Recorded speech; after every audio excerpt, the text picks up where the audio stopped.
आज हम लोग हिंदी साहित्य के अंतर्गत पाठ 12 नीलकंठ, जो कि महादेवी वर्मा द्वारा लिखित है, नीलकंठ के बारे में पढ़ेंगे। तो आइए अब हम जानते हैं यह नीलकंठ जो है क्या है। पाठ 12 नीलकंठ। विधा जो है वह है संस्मरण।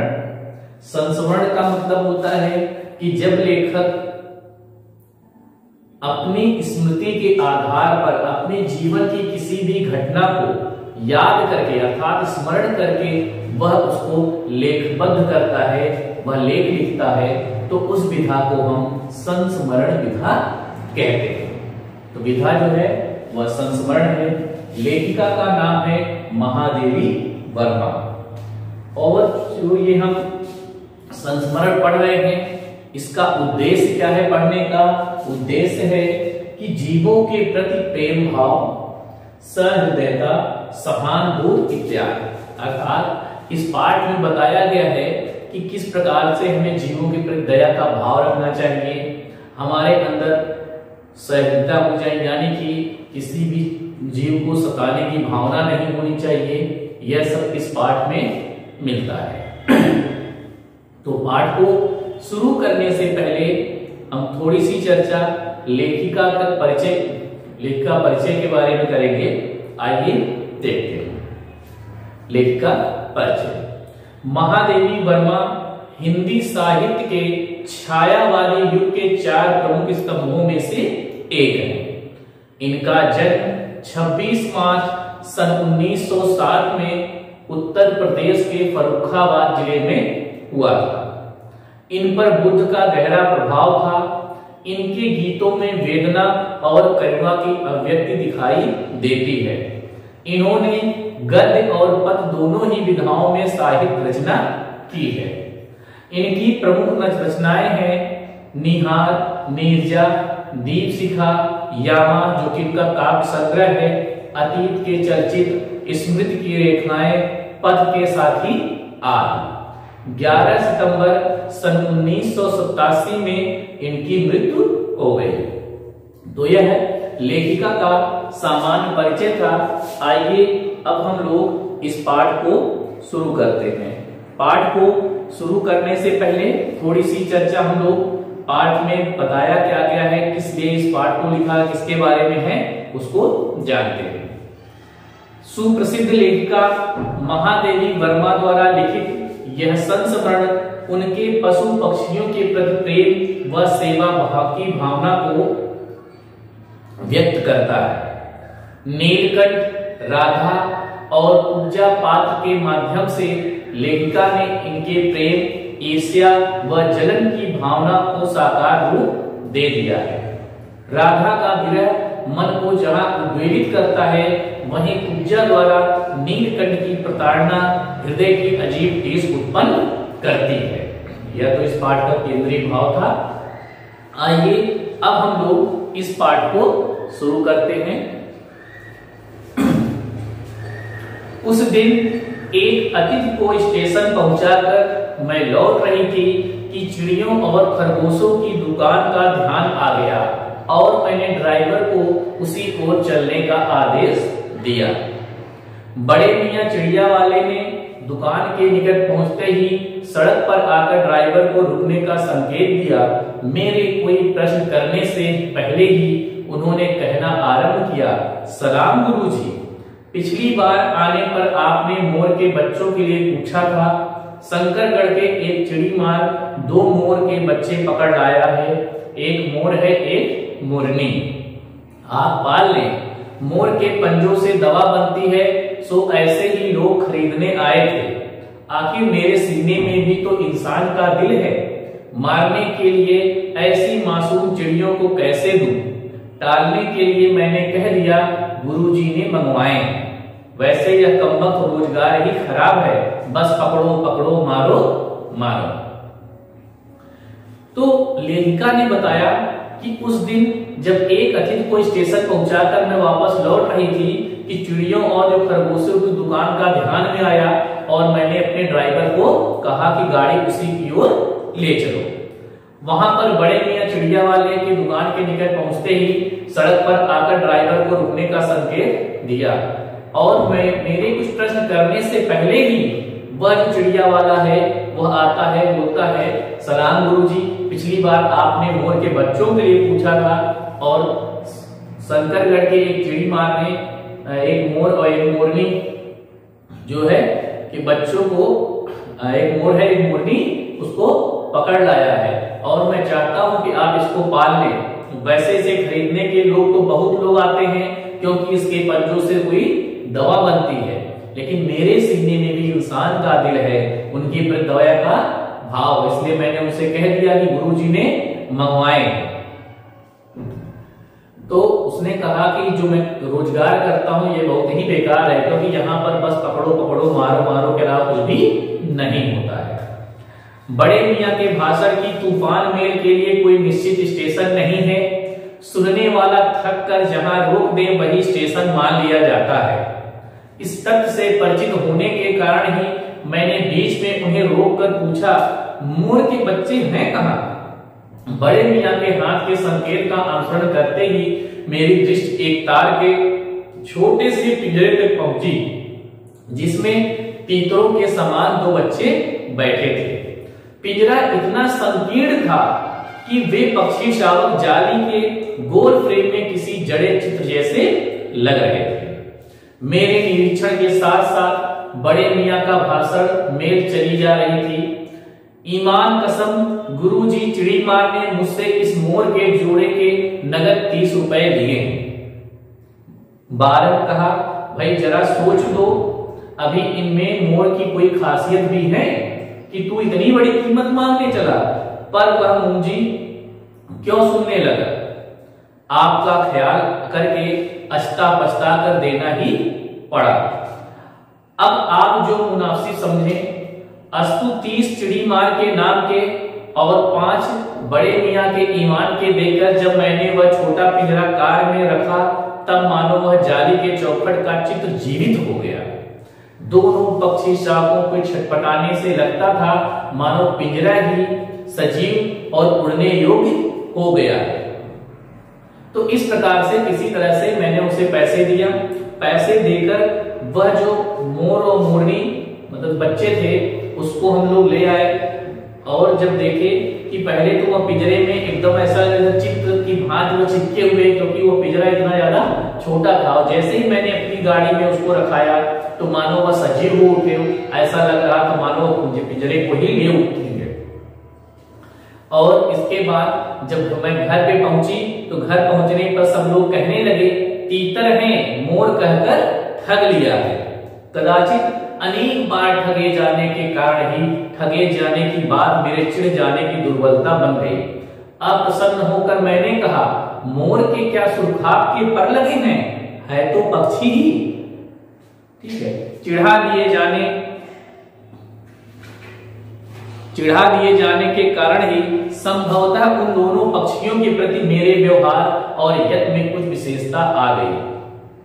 पहले अपने पढ़ने लिखने के कमरे में उनका पिंजरा रखकर उसका दरवाजा खोला, फिर 2 कटोरों में सत्तू की छोटी छोटी गोलियां और पानी रखा। वे दोनों चूहेदानी जैसे पिंजरे से निकलकर कमरे में मानो खो गए, कभी मेज के नीचे घुस गए, कभी अलमारी के पीछे। अंत में इस लुका छिपी से थक कर उन्होंने मेरे रद्दी कागजों की टोकरी को अपने नए बसेरे का गौरव प्रदान किया। 2-4 दिन वे इसी प्रकार दिन में इधर उधर गुप्तवास करते और रात में रद्दी की टोकरी में प्रकट होते रहे। फिर आश्वस्त हो जाने पर कभी मेरी मेज पर, कभी कुर्सी पर और कभी मेरे सिर पर अचानक अभिभूत होने लगे। खिड़कियों में तो जाली लगी थी पर दरवाजा मुझे निरंतर बंद रखना पड़ता था। खुले रहने पर चित्रा जो कि मेरी बिल्ली थी इन नवागंतुकों का पता लगा सकती थी और तब उसके शोध का परिणाम होता यह अनुमान करना कठिन नहीं है। वैसे वह चूहों पर भी आक्रमण नहीं करती, परंतु यहाँ तो 2 सर्वथा अपरिचित पक्षियों को अनधिकार चेष्टा का प्रश्न था। उसके लिए दरवाजा बंद रहे और ये दोनों उसकी दृष्टि में ऐसे गैर मेरी मेज को अपना सिंहासन बना ले, यह इसकी चित्रा जैसी अभिमाननीय मार्जारी के लिए असह्य ही कही जाएगी।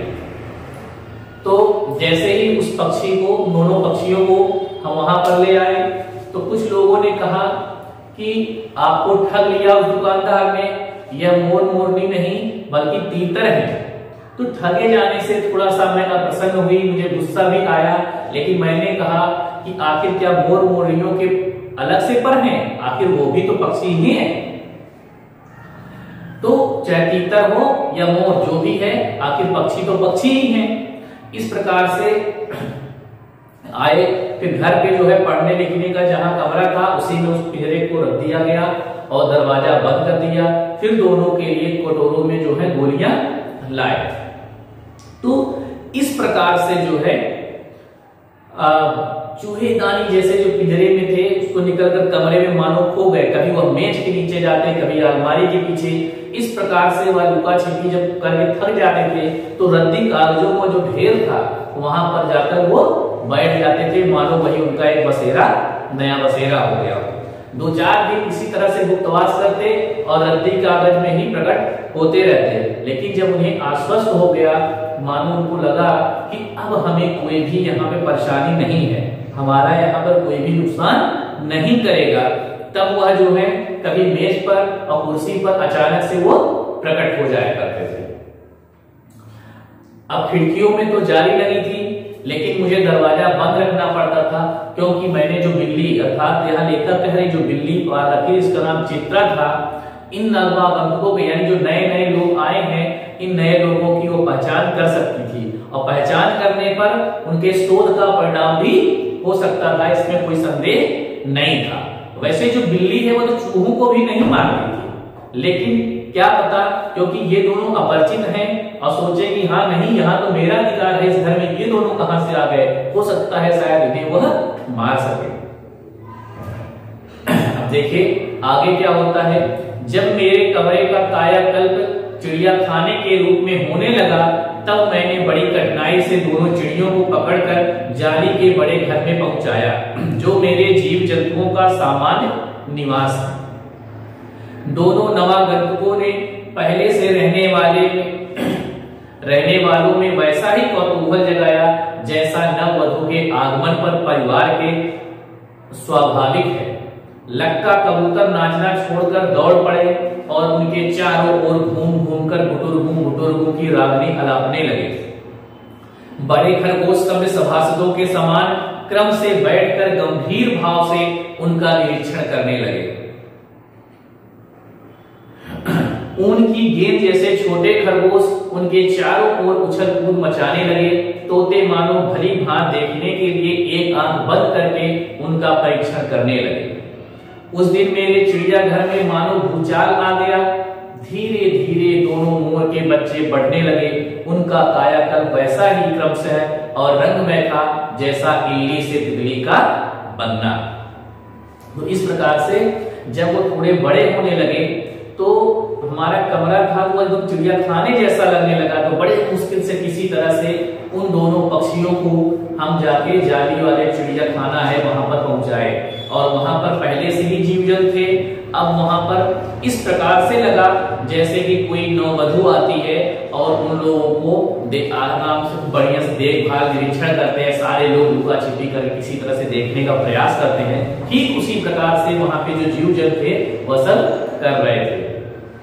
जो कबूतर थे वह गुडुरगू करके रागनी अलापने लगे। जो बड़े बड़े खरगोश थे वह सभासदों के जैसे गंभीर भाव से निरीक्षण कर रहे थे आखिर ये कौन से पक्षी हैं। छोटे जो थे वह चारों ओर उछल कूद रहे थे और जो तोते थे वह तो इस प्रकार से निरीक्षण कर रहे थे पूरा एक आंख बंद करके भली भांत उनका परीक्षण करने लगे। तो उस दिन इस प्रकार से लग रहा था जैसे मेरे चिड़ियाखाने में मानो भूचाल सा आ गया हो। धीरे धीरे वह दोनों बच्चे बढ़ने लगे।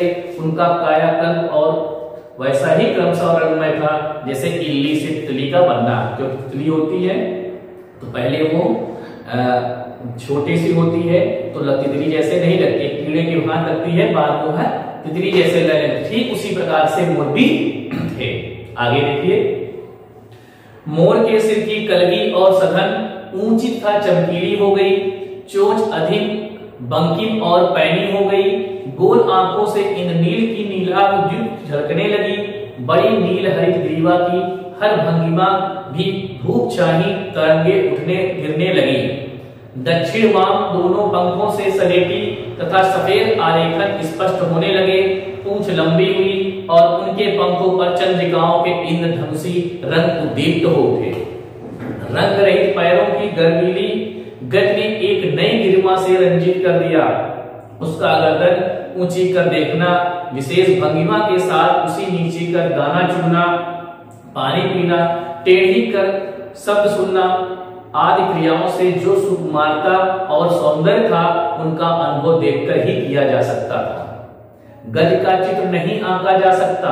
मोरनी का विकास मोर के समान चमत्कारिक तो नहीं हुआ, परंतु अपनी लंबी धूप छाई गर्दन, हवा में चंचल कलगी, पंखों की श्याम श्वेत पत्रलेखा, मंथर गति आदि से वह भी मोर के उपयुक्त सहचारणी होने का प्रमाण देने लगे। नीलाभ ग्रीवा के कारण मोर का नाम रखा गया नीलकंठ और उसकी छाया के समान रहने के कारण मोरनी का नामकरण हुआ राधा। यानी कि जो एक बच्चा था मोर, तो उसको नीलकंठ कहा गया और जो मोरनी का नाम रखा गया राधा। मुझे स्वयं ज्ञात नहीं है कि कब नीलकंठ ने अपने आप को चिड़ियाघर के निवासी जीव जंतुओं का सेनापति और संरक्षक नियुक्त कर लिया। सवेरे ही वह सब खरगोश, कबूतर आदि की सेना एकत्र कर उस ओर ले जाता जहां दाना दिया जाता है और घूम घूम कर मानो सबकी रखवाली करता रहता। किसी ने कुछ गड़बड़ की और वह अपने तीखे तंतु प्रहार से उसको दंड देने के लिए दौड़ पड़ता।